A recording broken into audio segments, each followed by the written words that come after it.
Hi friends, welcome back to my YouTube channel in this world. ഇന്നത്തെ video എന്ന് പറയുന്നത് hospital back packing ആണ്.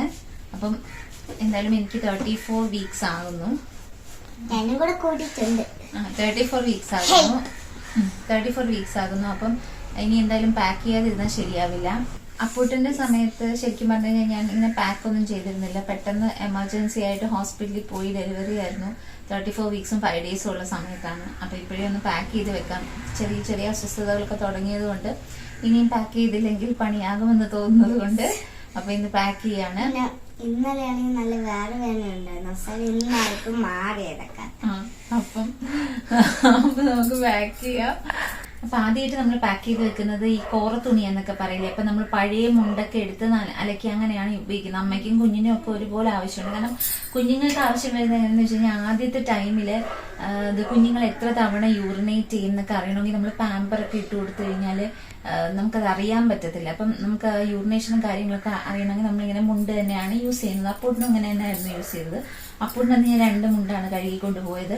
2 മുണ്ടിന്റെ ആവശ്യമേ ഉള്ളൂ. പക്ഷെ ഇപ്പം ഞാൻ ഒരു മുൻകരുതൽ എന്ന നിലയിൽ ഒരു 4 മുണ്ടെടുത്ത് വെക്കുന്നുണ്ട്. കഴുകി ഉണക്കിയ മുണ്ട്. ആദ്യം നമുക്ക് ഈ മുണ്ട് വെക്കാം.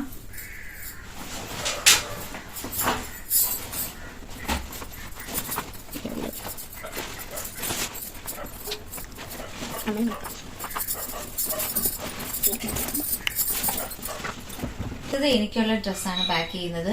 കുഞ്ഞുങ്ങൾക്കുള്ളത് നമ്മൾ വാങ്ങി വെക്കുമെങ്കിലും എനിക്കും അത് ആഗ്രഹമുണ്ട്. പക്ഷെ എന്തോ പിന്നെ തോന്നി വേണ്ട, എനിക്കുള്ളത് മാത്രം പാക്ക് ചെയ്ത് പോകുന്നതാണ് നല്ലത്. നമുക്ക് ഇപ്പൊ കുഞ്ഞായി കഴിയുമ്പോൾ കുഞ്ഞ് ജനിച്ചു കഴിഞ്ഞാൽ അവിടുന്ന് നമുക്ക് ഹോസ്പിറ്റലിന്റെ സൈഡിൽ നിന്ന് തന്നെ ഇപ്പം സ്റ്റെറിലൈസ്ഡ് ആയിട്ടുള്ള ഡ്രസ്സുകളും കാര്യങ്ങളും ഒക്കെ വാങ്ങാൻ പറ്റും. അപ്പൊ അതായിരിക്കും കുറച്ചുകൂടെ നല്ലതെന്ന് തോന്നിയിട്ട് ഞാൻ എടുക്കുന്നത്. ഇപ്പൊ എനിക്ക് എടുക്കുന്ന 4 ഡ്രസ്സാണ്. 2 മാക്സിയും 2 മെറ്റേണിറ്റി ലോഞ്ച് വെയർ ആണ്.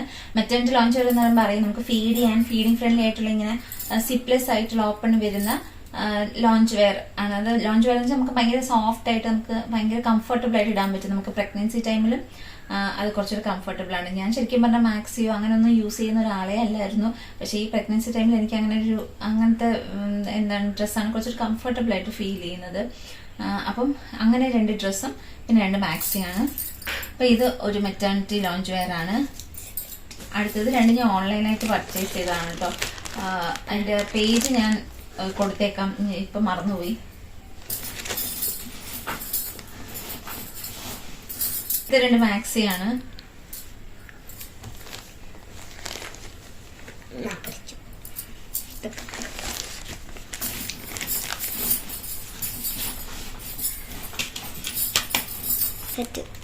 അടുത്തത് പാക്ക് ചെയ്യുന്നത് സാനിറ്ററി പാഡാണ്. അപ്പൊ ഞാൻ ഒരു പാക്കറ്റ് സാനിറ്ററി പാഡ് എടുത്തിട്ടുണ്ട്. പിന്നെ ഞാനിപ്പം പീരീഡ് പാൻറ് ഓർഡർ ചെയ്തിട്ടുണ്ട്. അതാണ് കുറച്ചുകൂടെ കംഫർട്ടബിൾ എന്ന് എൻ്റെ ഒരു ഫ്രണ്ട് പറഞ്ഞു. അപ്പം അതായിരിക്കും കുറച്ചുകൂടെ നല്ലത്. പക്ഷെ നമുക്കത് നോർമൽ ഡെലിവറി ആണെങ്കിൽ മാത്രമേ അത് യൂസ് ചെയ്യാൻ പറ്റൂ. നമ്മൾ എന്തായാലും കരുതിയിരിക്കണമല്ലോ. എന്തായാലും ദൈവത്തോട് പ്രാർത്ഥിക്കാൻ നോർമൽ ഡെലിവറി ആവാൻ. പക്ഷെ അങ്ങനെ അല്ലെങ്കിൽ നമുക്ക് പീരീഡ് പാൻറ് അത്രയും കംഫർട്ടബിൾ ആയിരിക്കില്ല. അപ്പൊ ഞാൻ ഓർഡർ ചെയ്തിട്ടേ ഉള്ളത് വരെയുള്ളൂ. അപ്പൊ ഞാൻ ഇപ്പോൾ ഒരു പാക്കറ്റ് സാനിറ്ററി പാഡ്സ് എടുക്കുന്നുണ്ട്. അപ്പോൾ ഇതാണ് ഞാൻ പർച്ചേസ് ചെയ്ത കെയർഡൻ എന്ന് പറയുന്ന ബ്രാൻഡിന് ഡിസ്പോസിബിൾ പീരീഡ് പാൻറ് 2 ഓർഡർ ചെയ്ത് 284 റുപ്പീസിന് വന്നത് 3 ഇനി അടുത്തെന്ന് പറയുന്ന അണ്ടർ ഗാർമെന്റ്സ് എല്ലാം കൂടി ഞാനൊരു പാക്കറ്റിൽ പാക്ക് ചെയ്ത് വെച്ചിട്ടുണ്ട്. ഇനി ഒരു തോർത്തും കൂടി എടുത്ത് വെക്കുന്നുണ്ട്. അടുത്തത് ബ്രഷ്, പേസ്റ്റ്, അത് അത്യാവശ്യമാണല്ലോ. ഒരു ബ്രഷ്, എന്റെ ബ്രഷ്, പേസ്റ്റ്, പിന്നെ സോപ്പ്. എനിക്ക് അധികം ഫ്രാഗ്രൻസ് ഉള്ള സോപ്പൊന്നും ഇപ്പൊ പറ്റത്തില്ല. ലെക്സിന്റെ മൈൽഡ് ആയിട്ട് ഫ്രാഗ്രൻസ് ഉള്ള സോപ്പ് മാത്രമേ ഞാൻ യൂസ് ചെയ്യാറുള്ളൂ. ഞാൻ ഫേസ് വാഷ് യൂസ് ചെയ്യാറില്ല. എനിക്ക് അങ്ങനെ ഭയങ്കര ബുദ്ധിമുട്ടുകളുണ്ട്. ഈ ഒരുപാട് എനിക്ക് ഒരു ഡിയോഡ്രന്റോ ബോഡി സ്പ്രേ അങ്ങനെ ഒന്നും യൂസ് ചെയ്യാൻ പറ്റത്തില്ല. അതിന്റെ ഒന്നും സ്മെല്ല് എനിക്ക് പിടിക്കില്ല. ഭയങ്കരമായിട്ട് വോമിറ്റിംഗ് ടെൻഡൻസിയാണ്. അപ്പൊ ഞാൻ ഈ ഒരു സോപ്പ് മാത്രമാണ് യൂസ് ചെയ്യുന്നത്.